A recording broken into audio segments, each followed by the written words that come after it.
की गई थी। मैं आपको मंच दिखाना चाहूँगा। ये जनसभा का आयोजन किया गया था यहाँ से। नड्डा जी थोड़ी देर पहले बोलकर निकले हैं यहाँ से, और उन्होंने जो बीजेपी की योजनाएं हैं उन योजनाओं को गिलाने के अलावा जो कांग्रेस की खामियां हैं उनके साथ साथ जो भ्रष्टाचार की बातें हैं कांग्रेस मोदी जी बोलते हैं कि भ्रष्टाचार को हटाओ और ये बोलते हैं भ्रष्टाचारियों को बचाओ। आपको तय करना है, बोलो भ्रष्टाचार हटाना है कि नहीं करना है? जोर से बोलो, हटाना है कि नहीं करना है? और भ्रष्टाचारियों को जेल भेजना है कि नहीं भेजना है? उनके ऊपर कानूनी कार्रवाई होनी चाहिए कि नहीं होनी चाहिए? आप देखो, आप बताइए, ये कोयला घोटाला किया था कांग्रेस ने, नहीं किया? चीनी घोटाला किया था, नहीं किया था? चावल घोटाला किया था, नहीं किया था? पनडुब्बी घोटाला समुद्र के अंदर जाकर किया था, नहीं किया था? आप बताइए। एक बात और मैं बताना चाहूँ, यही भूपेश बघेल की सरकार थी। प्रधानमंत्री आवास योजना, प्रधानमंत्री किसान सम्मान निधि, इसके नाम किसानों के दिल्ली भेजना बंद हो गया था। आज जब से हमारी सरकार आई है तब से फिर से काम शुरू हुआ। का प्रवेश हुआ है वो वासुदेव चंद्राकर जी के रिलेटिव हैं और उनके घर से। वासुदेव चंद्राकर जी के बारे में भूपेश जी ये कहते हैं कि वो उनके राजनीतिक गुरु हैं। कांग्रेसी परिवार है और प्रतिष्ठित परिवार है, और मेरे ससुर को मैं सैल्यूट करती हूँ कि उन्होंने बहुत ऊंचाइयों तक ले गए। मेरे नाना ससुर चंदूलाल जी बहुत ऊंचाइयों तक ले गए, लेकिन पार्वती पते हर हर महादेव करने की बात करो। तो एक बार भारत माता की सेवा एक संगठन में गौर से सबकी सेवा में लगना होगा, और पूरी भारतीय जनता पार्टी परिवार एक घर को लेके जो भारतीय जनता पार्टी के राष्ट्रीय अध्यक्ष जगत प्रकाश नड्डा का जो भिलाई में आयोजन हुआ और जो शो हुआ यहाँ पर उनके एक भाषण की एक व्यवस्था यहाँ पर की गई थी। मैं आपको मंच दिखाना चाहूँगा। ये जनसभा का आयोजन किया गया था यहाँ से। नड्डा जी थोड़ी देर पहले बोलकर निकले हैं यहाँ से, और उन्होंने जो बीजेपी की योजनाएं हैं उन योजनाओं को गिलाने के अलावा जो कांग्रेस की खामियां हैं उनके साथ साथ जो भ्रष्टाचार की बातें हैं कांग्रेस और अन्य घटक दलों पे, उन बातों को साझा करने की कोशिश की। और इस बीच में भाजपा कार्यकर्ताओं का जो उत्साह है वो काफ़ी चरम पे दिख रहा था। कुछ भाजपा की महिला कार्यकर्ता हमारे साथ में। मैम, आज जो नड्डा जी का भाषण हुआ उसको कैसे क्या कहना चाहती हैं? बहुत ही हम लोगों के अंदर नया जोश, नई ऊर्जा भर के गए हैं हमारे राष्ट्रीय अध्यक्ष जेपी नड्डा जी। और हम लोग जो अभी ऊर्जा का संचार हुआ है, हम लोग सुबह से लेकर शाम तक मोदी जी 18 घंटे काम कर रहे हैं, तो हम लोग भी पीछे नहीं हैं। कंधे से कंधा मिला के महिला मोर्चा भारतीय जनता पार्टी भिलाई और पूरा दुर्ग जिला लगा हुआ है विजय बघेल जी को भारी बहुमत के साथ। जो उनका पिछला रिकॉर्ड था उस रिकॉर्ड्स को खुद ही वो तोड़ने वाले हैं, यानी कि 6 लाख पार का जो नारा है यहाँ के लिए, तो उसकी ओर हम लोग महिला मोर्चा कमर कस चुके हैं। और निश्चित ही आज का जो उनका आगमन हुआ है ये हमें इस ओर और प्रेरित करेगा। जैसे कि कांग्रेस में लगातार कोलेटरल डैमेज हो रहे हैं और लगातार कांग्रेस पार्टी से लोग छोड़कर आ रहे हैं। आज जो एक महिला जिनका प्रवेश हुआ है वो वासुदेव चंद्राकर जी के रिलेटिव हैं और उनके घर से। वासुदेव चंद्राकर जी के बारे में भूपेश जी ये कहते हैं कि वो उनके राजनीतिक गुरु हैं। तो एक तरह से इस तरह से भी जो कोलेटरल डैमेज हो रहे हैं, क्यों इस तरह से, मतलब लोग आपसे जुड़ते जा रहे हैं, क्या कहना है, क्या सोच रखते हैं आप लोग? भाजपा एक सोच है, एक विचारधारा है, और देशभक्ति और राष्ट्र प्रेम जो है ये भारतीय जनता पार्टी का ये हमारा मूल रहा है हमेशा। और ये सब चीज़ों की माने ये सब जो नैतिकताएं हैं और इस तरह की भावनाएं जो हैं वो कांग्रेस पार्टी में देखने को नहीं मिलती। हमारे पास मोदी जी हैं, उनके पास जो 18-20 पार्टी मिलके एक जो खिचड़ी सा एक इंडी एक उन्होंने एक संगठन सा बनाया हुआ है, तो लोगों को भ्रमित करने के लिए है। उनके पास कोई सोच नहीं है, कोई विचारधारा नहीं है, देश के प्रति जो कर्तव्य परायणता है वो उनके पास नहीं है, दशा और दिशा दोनों ही नहीं है। कोई दिखाने वाला जो मेन जो बॉडी है, जो एक सिर होना चाहिए, मुखिया होना चाहिए, तो ऐसा कोई भी नहीं है। और जाहिर है जहाँ पे ऐसा होगा वहाँ के लोग तो पलायन ही करेंगे। और हमारे पास भाजपा जो है और आपके क्या कहते हैं कि जो हमारी जो पार्टी है ना, विश्व की सबसे बड़ी पार्टी है और जिसका मुखिया हमारे प्रधानमंत्री मोदी जी जैसा हो, और देश प्रेम से ओतप्रोत हमारी चीज़ आ रही है, जैसे कुछ सीटों पे जैसे बात कर रहे हैं पब्लिक से, तो कई जगहों पे ये चीज़ हो रही है कि भाजपा के जो कैंडिडेट हैं उनको पब्लिक पहचान नहीं पा रही है। वो कह रहे हैं कि भाजपा से कौन खड़ा है मतलब नहीं है, लेकिन हम मोदी जी के साथ खड़े हैं। तो क्या लगता है कि मोदी जी का फैक्टर ऐसा हो रहा है कि किसी को भी टिकट मिले और कोई भी खड़ा हो, वो चेहरा उनके लिए मायने नहीं रख रहा है? मोदी जी को लोग देखकर अगर भाजपा के अगर फॉलोअर हैं थोड़े से बड़े हैं, तो क्या लगता है कि जो व्यक्तिगत स्वभाव है या व्यक्तिगत जो कंटेंडर है उसकी जो बातें होती है वो प्रभाव नहीं कर पा रही हैं? देखिए, मोदी जी की जो गारंटी है, निश्चित ही ये हर एक को उस पर विश्वास है, मोदी जी की गारंटी पे विश्वास है। और जो भी देखिए, मैं जहाँ तक अपने दुर्ग लोकसभा की जो बात करूँगी, हमारे जो प्रत्याशी हैं उनकी मैं बात करना चाहूँगी। बहुत ही मिलनसार हैं और सभी उनको बहुत अच्छे से जानते हैं। कर्तव्य परायणता है, कर्तव्यनिष्ठ है वो, और आने वाले समय में मतलब नई ऊंचाइयां हम लोग को मिलेंगी। वीक लग रही है आपको यहाँ से छत्तीसगढ़? 11 की 11 हम लोग जीत रहे हैं। कोई एक वीक लग रही हो जिसमें मेहनत करना हो? नहीं, कुछ भी, क्योंकि कार्यकर्ता हमारे जो प्रत्याशी हैं वो लोग भी बहुत स्ट्रॉन्ग हैं, मोदी जी की गारंटी।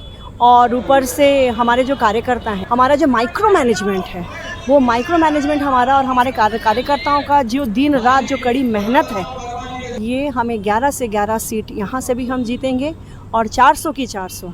400 ऐसा नहीं लगता है मैम, थोड़ा सा ओवर कॉन्फिडेंस है इसमें कि 400 पर बहुत लोग इस चीज़ की समीक्षा कर रहे हैं कि 400 नहीं हो पाएगा, बहुत कितना भी कर लें 400 नहीं हो पाएगा। नहीं, ओवर कॉन्फिडेंस तो नहीं है, ओवर कॉन्फिडेंट नहीं है हम। उसके लिए पूरे साल भर, मतलब 5 सालों तक लास्ट जो है हम लोगों ने मेहनत की है, कड़ी मेहनत की है, और 400 का पारा निश्चित ही हम लोग छूने वाले हैं, पार होने वाले हैं।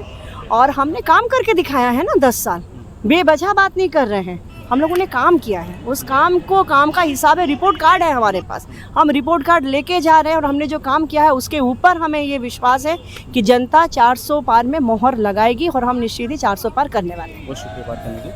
ये स्वीटी कौशिक जी मैम है, और साफ तौर पर यहाँ जो है बीजेपी का कार्यकर्ताओं का जोश जो है वो चरम पे है। और जो आगे बातें हैं आपको नड्डा जी की और जो बाकी यहाँ के आम सभा के जो नज़ारे हैं वो आप तक पूरा पहुंचाने की कोशिश करेंगे। मेरा नाम है शशिकांत तिवारी, चैनल का नाम है नेशन फर्स्ट ABK। बहुत बहुत धन्यवाद। पार्वती पते हर हर महादेव। और आप लोगों का आशीर्वाद मिलेगा, बहुत बहुत धन्यवाद। भारतीय जनता पार्टी जिंदाबाद। हमारी भी शैलजा चंद्राकर जी, पूर्व अध्यक्ष लक्ष्मण चंद्राकर जो कांग्रेस के नेता और स्वर्गीय वासुदेव चंद्राकर की बहू है, वो हमारे भाजपा में प्रवेश कर रहे हैं। शैलजा चंद्राकर जी, डॉक्टर नवीन शर्मा जी एक सर्जन है, वो भाजपा प्रवेश कर रहे हैं। प्रधान अवस्थी जी छत्तीसगढ़ी फिल्मों के हीरो भाजपा प्रवेश कर रहे हैं। और के अतुल पार्षद वार्ड क्रमांक 15 राजीव जाओ नगर पालिका जाऊंगा। 101 साथी यहाँ पर उपस्थित होकर के भारतीय जनता पार्टी में प्रवेश करें।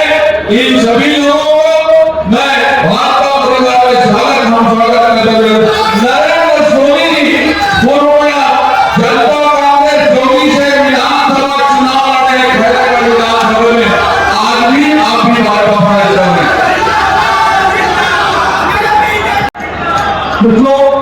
आपको जानकर खुशी होगी कि विकास की दृष्टि से हम लोगों ने तय किया है किसानों के लिए किसान सम्मान निधि तो चलती रहेगी। हम दाल में और हमारे दलहन में दोनों में भारत 5 वर्ष के अंदर आत्मनिर्भर हो जाएगा, अपने ऊपर खड़ा हो जाएगा।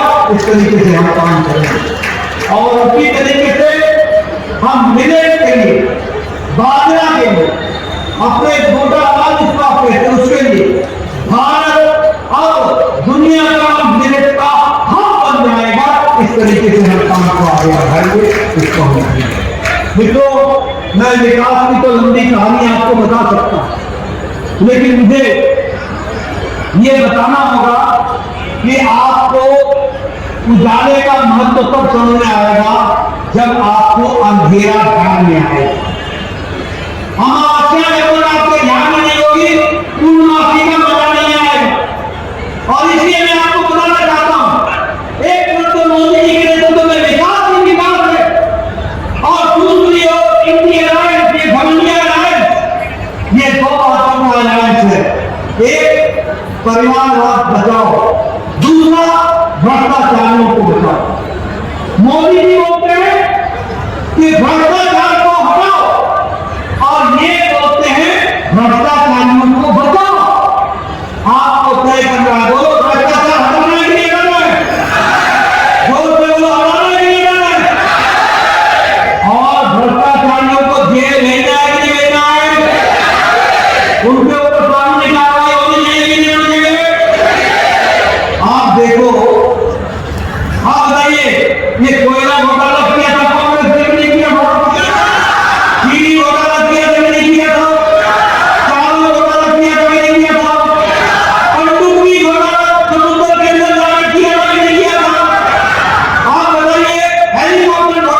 अखिलेश यादव समाजवादी पार्टी का, उसने लाखों घोटाला किया कि नहीं किया?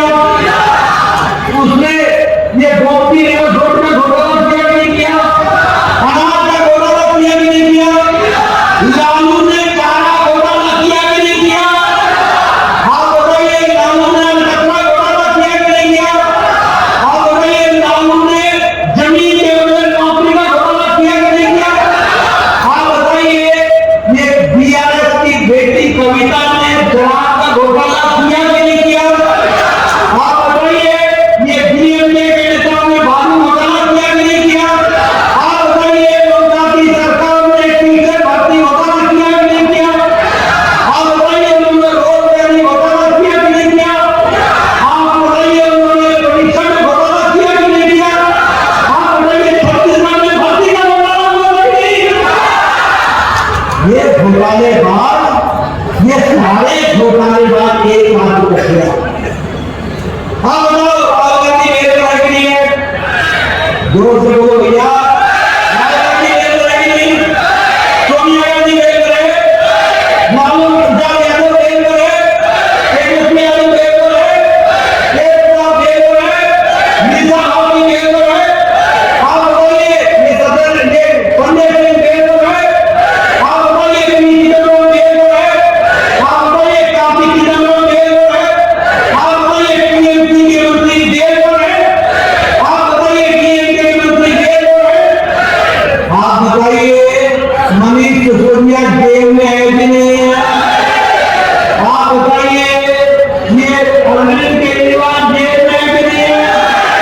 सत्येंद्र जैन जेल में है कि नहीं है? आजम खान जेल में है कि नहीं है? टीएमसी के नेता जेल में है कि नहीं है? कविता जेल में है कि नहीं है? आप बताइए, डीएमके के नेता जेल में है कि नहीं है? ये सारे गठबंधन या तो बेल पर है या जेल में है। और ये सब परिवार की बात है। मुझे तो केवल समझ लगता बाप खड़ा है, साथ में बेटा खड़ा है, यही हाथ उठा है और कोई नहीं।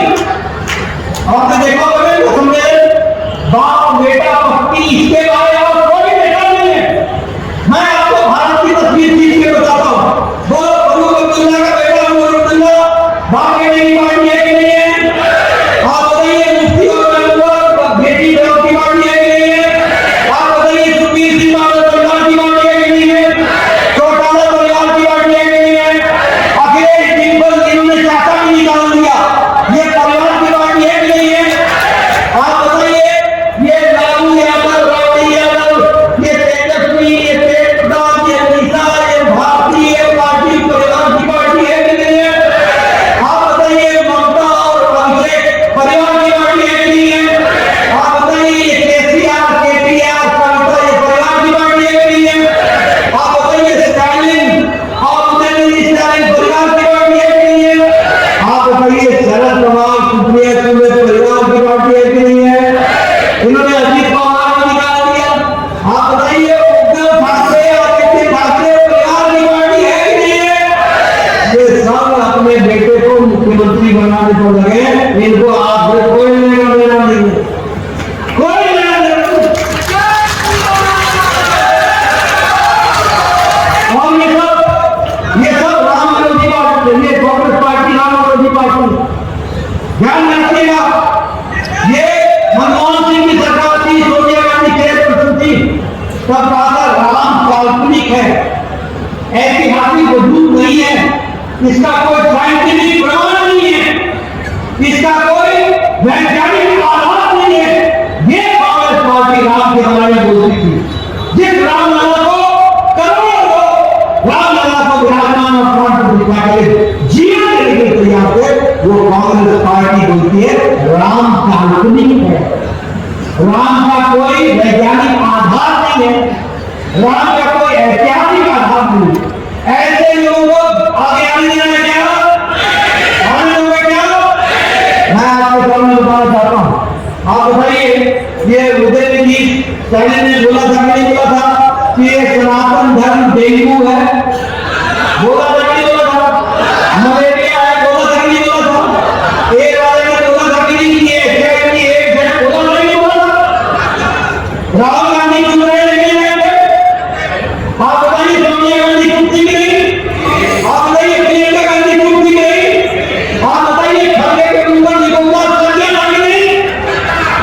ये सनातन विरोधी लोग, ये सनातन विरोधी लोग, बोलिए इन्हें समर्थन मिलेगा क्या? मिलेगा क्या? जहां जहां कांग्रेस पार्टी दिखती है वहां वहां आपको कमल खिलाना है और उनको घर में जाना है और विजय दबे को काम देना है।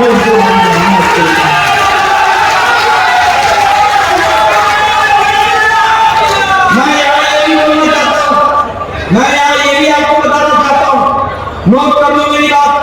3 महीने पहले आपने बोला था कि हम आपकी सेवा करेंगे, पूरी ताकत से लगेंगे।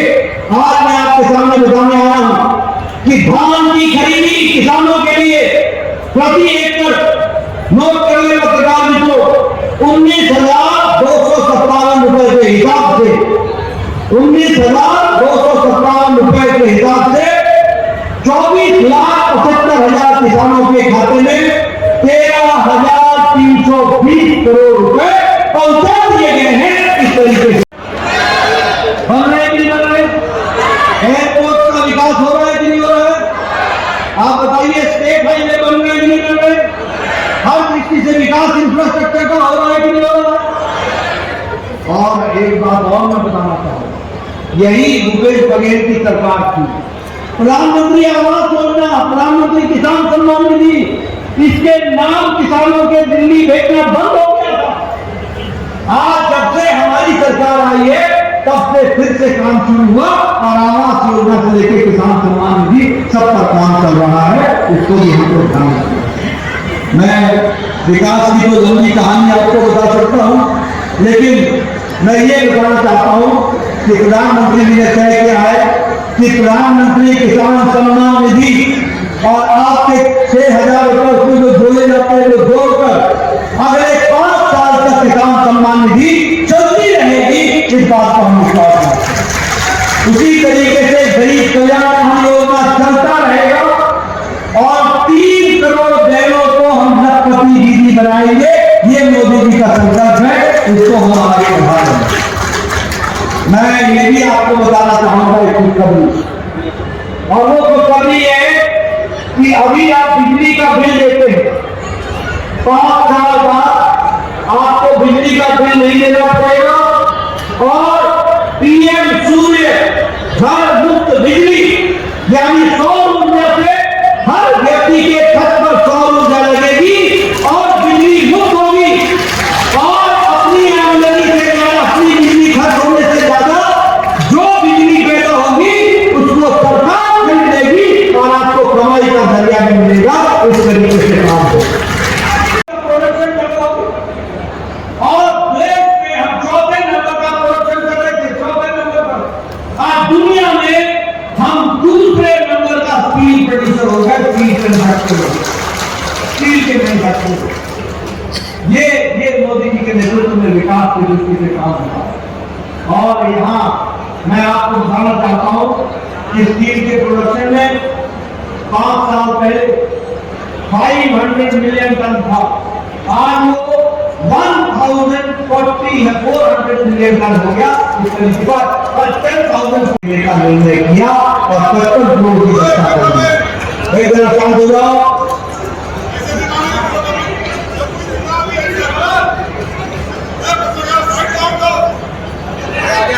ये कौन सा तरीका है वो बात करने का आपका? ये कौन सा तरीका आप लोग का बात करने का? नहीं, ये कौन सा तरीका बात करने का आपका?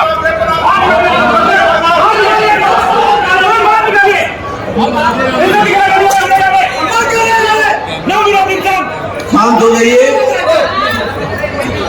55 करोड़ लोगों को, मेरी बात सुनिए, इधर ध्यान।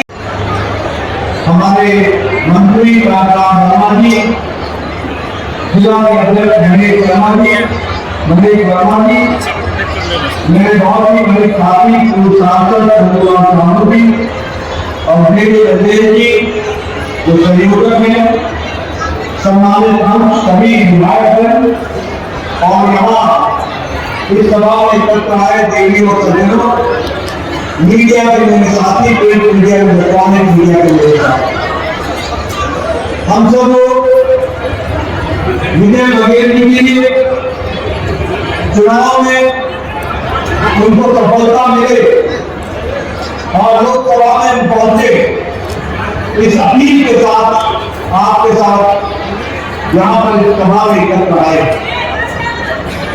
मैं एक ही बात कहना चाहता हूं कि जो मैं रास्ते से लेकर के लोगों का जुर्म देख रहा हूं, जो उत्साह देख रहा हूं, जो उमंग देख रहा हूं, वह इस बात को बताता है कि आपने विजय बघेल जी को फिर से लोकसभा में भेजने का निर्णय ले लिया है, यह स्पष्ट रूप से दिखता है। लेकिन मित्रों, ये सिर्फ विजय बघेल जी को चुनाव में भेजना यही उद्देश्य नहीं है। हमारा उद्देश्य बहुत बड़ा है और वो उद्देश्य है कि मोदी जी के नेतृत्व में हम विकसित भारत के संकल्प को पूरा करने के लिए तीसरी बार प्रधानमंत्री मोदी जी को फिर से प्रधानमंत्री बनाई है हमारा। और मैं यहां ये भी बताना चाहता हूं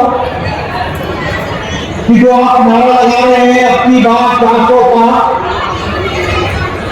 ये मजबूत सरकार, स्थिर सरकार और देश के हित में आगे बढ़ने के लिए एक स्थिर सरकार की आवश्यकता होती है। आपने 2019 में एक स्थिर सरकार की, नतीजा क्या हुआ? नतीजा ये हुआ कि जो आप 51 से जनसंघ के दिनों से कहते थे कि एक देश में 2 निशान, 2 विधान, 2 प्रधान नहीं चलेंगे और जम्मू कश्मीर को अभिन्न अंग के रूप में एक ही संविधान के दायरे में आना चाहिए, आपने मजबूत और स्थिर सरकार अपनी उंगली से कमल का बटन दबाकर 2019 में दिया और मोदी जी की इच्छा शक्ति ने 6 अगस्त 2019 को धारा 370 को धाराशाही कर दिया। ये उसका नतीजा है। आप 1997 से कहते थे रामलला हम आएंगे, मंदिर नहीं बनाएंगे। भारतीय जनता पार्टी ने कहा था कि आप राम मंदिर के रास्ते को प्रशस्त करेंगे। आपने 2019 में अपनी ही इसी उम्मीद से कमल का बटन दबाकर विजय बघेल को फिर से भेजा था और उसका नतीजा निकला कि मोदी जी ने राम मंदिर का रास्ता प्रशस्त किया और 22 तारीख को भव्य राम मंदिर की प्राण प्रतिष्ठा हुई।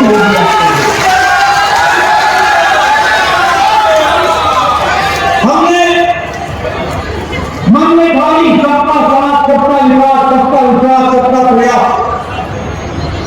3 तलाक जो पाकिस्तान में नहीं है, 3 तलाक जो बांग्लादेश में लागू नहीं होता, 3 तलाक जो अफगानिस्तान में लागू नहीं होता, 3 तलाक जो ईरान और इराक में लागू नहीं होता, 3 तलाक जो इंडोनेशिया और सीरिया में लागू नहीं होता, वो 3 तलाक भारत में मौजूद था। तुष्टीकरण की राजनीति में लोग 3 तलाक के आगे घुटने टेके हुए थे।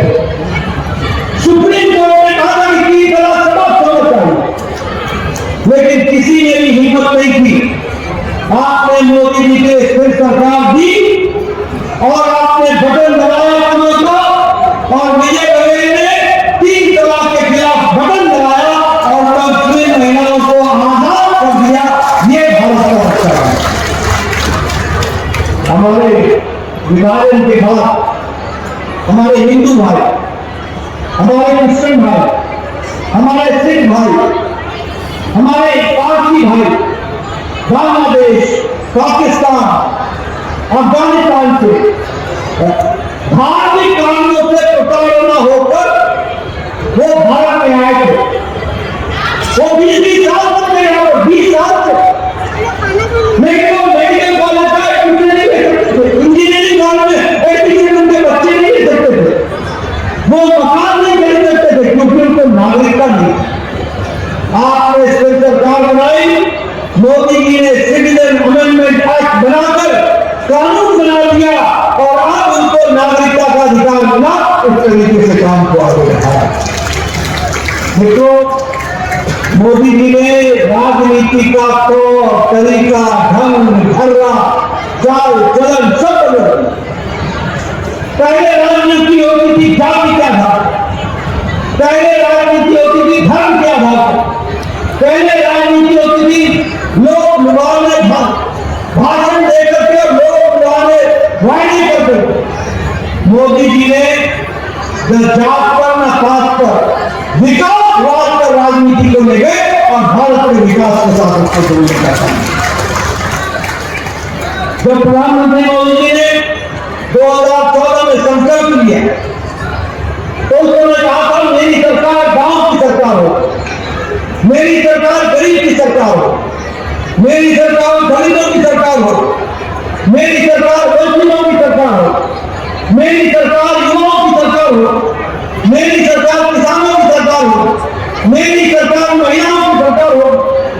आज मैं बड़े गौरव के साथ कह सकता हूं कि आज गांव की सरकार मोदी जी ने बनाई। आज कोई भी गांव ऐसा नहीं है जो ग्रामीण सड़क योजना से पक्की सड़क से नहीं जुड़ा हो। ये प्रधानमंत्री मोदी जी की देन से पहुंच गया। आज 1,75,000 से ज्यादा गांव ऑप्टिकल फाइबर से जुड़ गए, यानी डिजिटल भारत, डिजिटल गांव, ये आजादी को सशक्तिकरण मिला। और प्रधानमंत्री गरीब कल्याण अन्न योजना, इस प्रधानमंत्री गरीब कल्याण अन्न योजना में 80 करोड़ की जनता को 5 किलो गेहूं या 5 किलो चावल और 1 किलो दाल ये देने का काम किसी ने किया तो नरेंद्र मोदी प्रधानमंत्री जी ने किया। ये हमको याद रखना है। और आपके छत्तीसगढ़ में प्रधानमंत्री गरीब कल्याण अन्न योजना में 2 करोड़ भाई बहनों को मुफ्त में अनाज दिया जा रहा है और आपके भिलाई में 18 लाख भाई बहनों को मुफ्त में अनाज दिया जा रहा है। यह है गरीब कल्याण अन्न योजना। और इसके कारण हुआ क्या?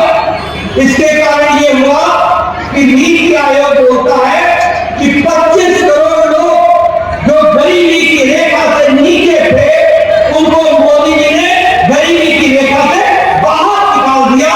वो अब पॉवर्टी लाइन हो गए। ये हम लोगों को हम ये भी बताना चाहेंगे आपको, मैं जब एमएलए बना था, मैं 1993 में एमएलए बन गया था। 1993 बगैर साहब मेरे यहाँ वीडियो आता था, ब्लॉक डेवलपमेंट ऑफिसर, और मेरे को कहता था नड्डा साहब आपको इस बार इंदिरा आवास योजना में एक पंचायत में 2 घर अलॉट हुए, 2 घर। बताइए ये इंदिरा आवास योजना घर में किसको दो? मैं कहता था भैया तू ही रख ले, मैं मेरे किस काम का, एक अनाज 100 बीघा कहाँ ले जाऊंगा? ये इंदिरा आवास योजना कहाँ दूंगा, किसको दूंगा? आज मोदी जी ने 4 करोड़ पक्के घर बना करके दिए। 4 करोड़ भगेशा में सब लोग एक पंचायत में 4 दुकान बने, एक पंचायत में, और वो भी कहते पक्के मकान, ड्राइंग रूम, बेडरूम, साथ में किचन, और किचन में गैस का सिलेंडर, गैस का कनेक्शन, साथ में टॉयलेट, साथ में कोठियां। 4 करोड़ मकान बनाए हैं। और अभी संकल्प पत्र में मोदी जी ने कहा है 5 साल के अंदर मैं 3 करोड़ पक्के घर और बनाऊंगा। 3 करोड़, ताकि कोई गरीब बिना घर के न रह जाए, कोई बिना घर के न रह जाए। मैं चर्चा करना चाहूंगा उज्ज्वला योजना की। आज 10 करोड़ बहनों को गैस का कनेक्शन मिला। मैं गांव से आता हूं, मेरी बहनें 5 बजे सुबह उठती थी, लकड़ी काटने जाती थी, लकड़ी काट के गोबर सर पर लेके आती थी। कच्ची लकड़ी होती थी, गीली लकड़ी होती थी, उसको उससे चुना जाती थी और उस चूल्हे से वो 2 सिगरेट के बराबर का धुआं से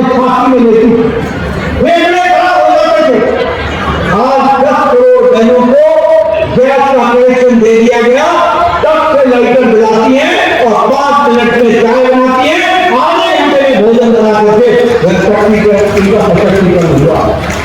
मैं बात करना चाहूंगा जल जीवन मिशन, 11 करोड़ बहनों को हर घर नल, हर घर जल।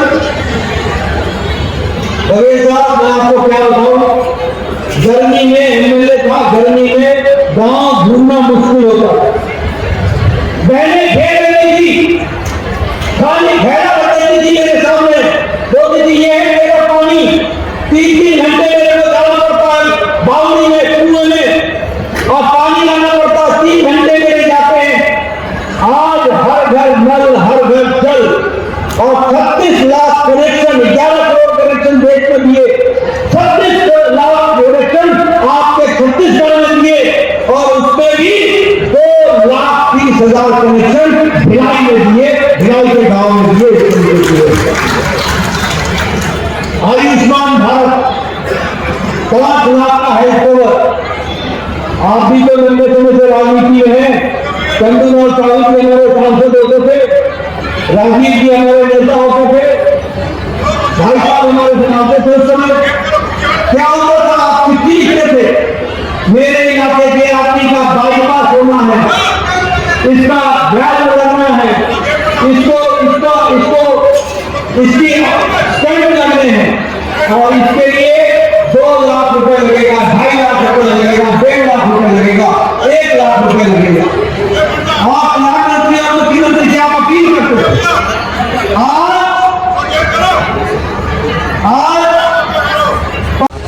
आज भाजपा प्रवेश किया है, लक्ष्मण चंद्राकर कांग्रेसी, कट्टर कांग्रेसी जाने जाते हैं, आप लोग वासुदेव चंद्राकर, तो किस तरीके से आप लोगों ने ये माहौल को देखा और क्या? नहीं, आप लोगों में तो बहुत से लोग आ जाते हैं, मैंने कट्टर कांग्रेसी परिवार है और प्रतिष्ठित परिवार है, और मेरे ससुर को मैं सैल्यूट करती हूँ कि उन्होंने बहुत ऊंचाइयों तक ले गए, मेरे नाना ससुर चंदू लाल जी बहुत ऊंचाइयों तक ले गए, लेकिन अलग अलग विचार होते हैं। मेरा मायका, भाई मायके के विचार दूसरे होते हैं, ससुराल के अलग होते हैं। मुझे मोदी जी को जब मेरी अपनी समझ आई, मोदी जी का कार्य करते देखा, तो मुझे लगा भारत ऐसा होना चाहिए, भारत ये होना चाहिए, और बस। मोदी जी तो 10 साल से प्रधानमंत्री हैं। मैं 5 साल पहले भी आना चाहती थी सर, मुझे आने नहीं दिया गया। 5 साल पहले मैं प्रवेश के लिए फिर भी कह रही थी, क्योंकि मुझे कोई राजनीति में कुछ टिकट विकेट ऐसा वाला कोई रोल नहीं है, बस मैं मोदी प्रेमी हूँ, ये मुझे साबित करना था। मैम, भूपेश बघेल जी कहते हैं वासुदेव जी उनके जो गुरु हैं जी। अब कांग्रेस ऐसे, मतलब आप ऐसे टूटते जाएंगे गुरु के परिवार से, तो भूपेश बघेल जी का क्या होगा?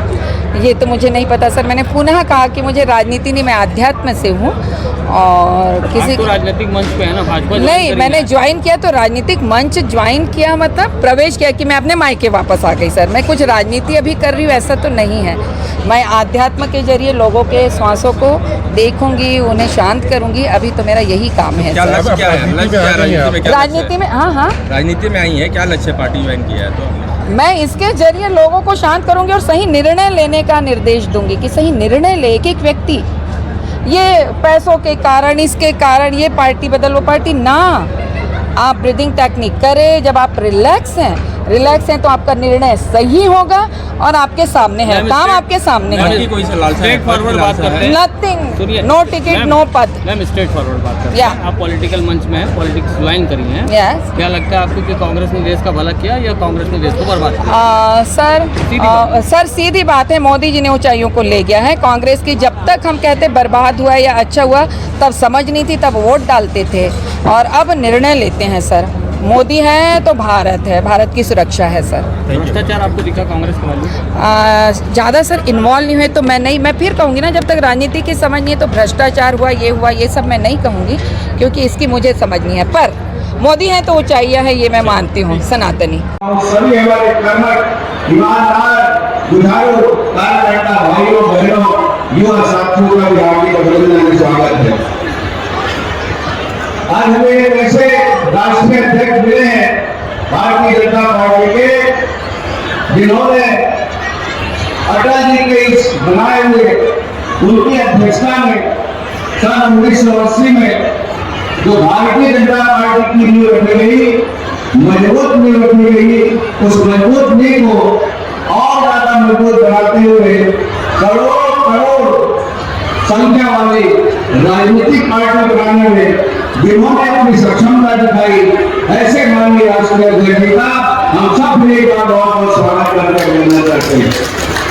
18 करोड़ से ऊपर इस पार्टी की सदस्य संख्या है और पूरे विश्व में सबसे बड़ी पार्टी के अगर कोई राष्ट्रीय अध्यक्ष है तो हमारे देश माननीय जेपी नड्डा जी महाराज माननीय, उनसे हम सीखते हैं, उनसे हम प्रेरणा लेते हैं।